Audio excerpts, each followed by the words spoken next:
It all boils down to this: two huge games, twin objectives, and the outcome of an intense season squeezed into 4 high-pressure days. Everything is on the line for Liverpool as they gear up for trips to Roma and Chelsea that will define their campaign. You could see the toll that was taking at Anfield as Jurgen Klopp's side took an unexpected false step against Stoke. They should be in cruise control, but 4 dropped points against the Premier League's bottom 2 teams have raised a question about their ability to secure a top 4 place, while 4 chaotic minutes against Roma have put dreams of a trip to Kiev on hold. So it means the anxiety is building. You could see it in the faces of the players as they trooped out of the stadium.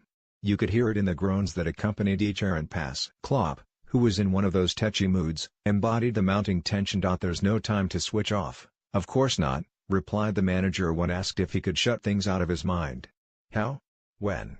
On the way to the media room, I met the doctor. He tells me his concerns and whatever. None of these concerns have helped me to switch off. That's the situation. It's an intense moment for the boys. You cannot only go out when you feel brilliant and everything is fine. We have to go out when somebody blows the whistle, and we have to stay there until somebody blows the whistle again. We will see where it leads us to. The first stopping point is Roma on Wednesday. Liverpool were unrecognizable against Stoke to the force of nature that swept Roma away with a 5-2 win.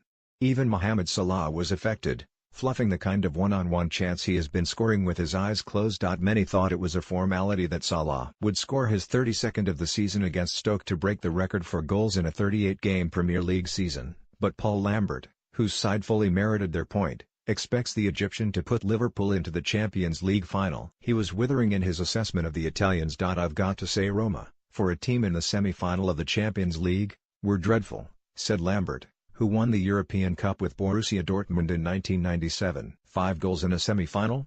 To be cut open the way they were was shocking. They've got hope because of the 2 late goals. I played in the best team in Europe in my time and know what it takes to win that competition. Roma were never at the races and Liverpool did fantastically well. Listen, it is easy to pull 3 goals back when you are at home and the adrenaline is pumping and everything is going for you. But can Liverpool score over there? Yes. The crowd will be behind Roma and they'll throw everything at Liverpool. But if Liverpool can defend strongly, they have the speed on the counter-attack to score. And if they score, the tie is finished. It sounds straightforward, but a home game with Stoke was supposed to be the same, and the fact that Liverpool drew means they have opened the door for Chelsea, who they meet at Stamford Bridge next Sunday. Klopp's ambition was to wrap up a top 4 spot before tackling the trip to Rome, but their inability to break Stoke down leaves things in the balance. That means the next 2 games will, more than anything, be a test of nerve. The focus first and foremost is Roma, said Trent Alexander-Arnold. We look to go there to win and get to the final. They need to score goals to get through, same as Manchester City, who Liverpool beat in the last 8.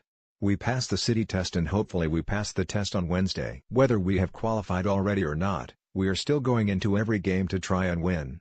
The team does not feel more pressure. It is in our own hands. We'll do anything to win those games.